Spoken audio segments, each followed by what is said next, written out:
Hello everyone, my name is Natika Sharma and I am from the class MSc Maths Semester 4. I am from the college KMB College. Today I am giving here the seminar on the topic unbiased estimator. In this PPT, we will discuss what is estimation, what is point estimation, characteristics of best estimator, unbiased estimator and the example of unbiased estimator. Now, firstly, we will discuss what is estimation. The method or role statistics used for determining the unknown population parameter or to estimate is known as estimation. इसमें हम कोई भी जो method या role statistic use करते हैं unknown population parameter को determine करने के लिए उसे हम एस्टिमेशन कहते हैं.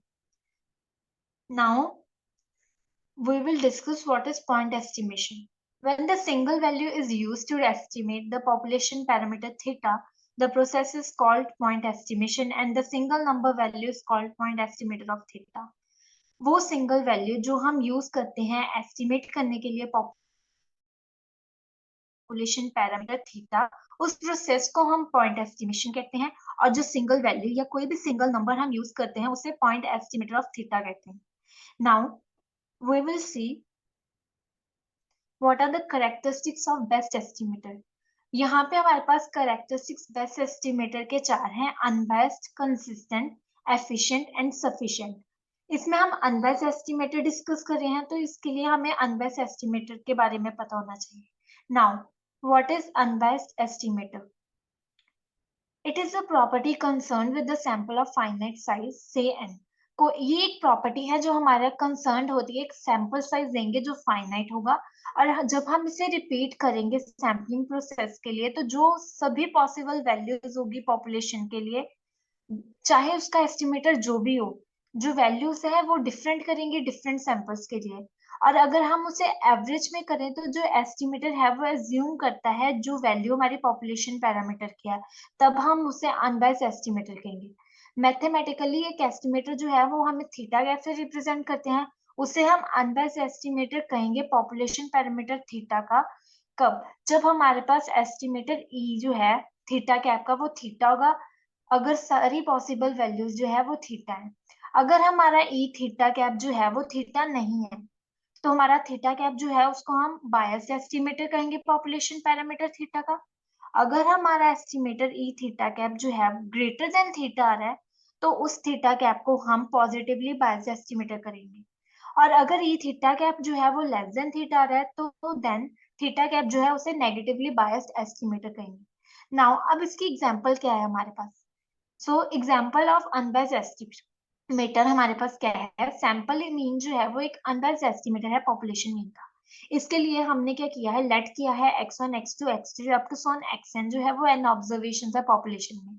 हमने एक पॉपुलेशन ली है जिसमें हमारे पास x1 x2 x3 up to so on xn जो है वो n ऑब्जर्वेशन है. इसके बाद हमने एक सैंपल साइज दिया है n इसी पॉपुलेशन में से, जिसकी सैंपल वैल्यूज जो है वो small x1 small x2 small x3 to so on small xn है. अब जो हमारे पास सैंपल मीन जो है वो हमारे पास x बार जो है वो हमारे पास आ रहा है small x1 plus small x2 plus small x3 up to so on small xn divided by n. क्योंकि हमें पता है मीन जो होता है वो हमारे पास क्या होता है, number of observations divided by total. इसलिए हमारा अब e ऑफ x बार जो आ रहा है वो 1 by n e of x1 x2 up to so on xn, क्योंकि x बार की हमने वैल्यू यहाँ पे पुट कर दी है.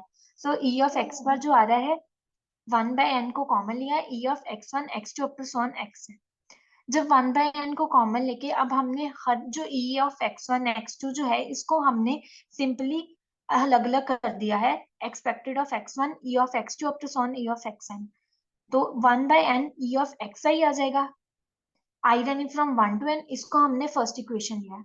अब हमें पता है xi जो है वो एक सैंपल ऑब्जर्वेशन है पॉपुलेशन में से लिया है जिसका साइज n है विद पॉपुलेशन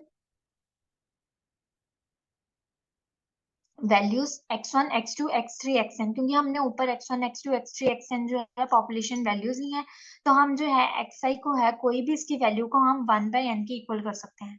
अब e ऑफ xi जो है वो हमारे पास आ रहा है x1 by n x2 by n up plus x3 by n up to so on xn by n. जो अब इसको हम जब सम करेंगे तो वो समेशन आ जाएगा xi डिवाइडेड बाय n, जिसे हम म्यू कहते हैं और म्यू जो होता है हमारा पॉपुलेशन पैरामीटर होता है. अब ई ऑफ एक्स ही है जो हमारा म्यू आ गया। अब फ्रॉम वन, जो फर्स्ट इक्वेशन से था हमारे पास, ई ऑफ एक्स पर जो आ रहा है वो 1/n summation E of X I. ऊपर हमने निकाला है ई ऑफ एक्स आई जो है वो म्यू के इक्वल है, तो यहाँ पे वैल्यू पुट करेंगे 1/n and summation 1/n into N of mu. तो इसको जब सॉल्व करेंगे तो वो हमारा म्यू के इक्वल आ रहा है। देयरफॉर जो हमारी ई ऑफ एक्स बार जो है वो म्यू के इक्वल है, और हमारा सैंपल वैल्यू जो है वो पॉपुलेशन मीन के इक्वल आ रहा है।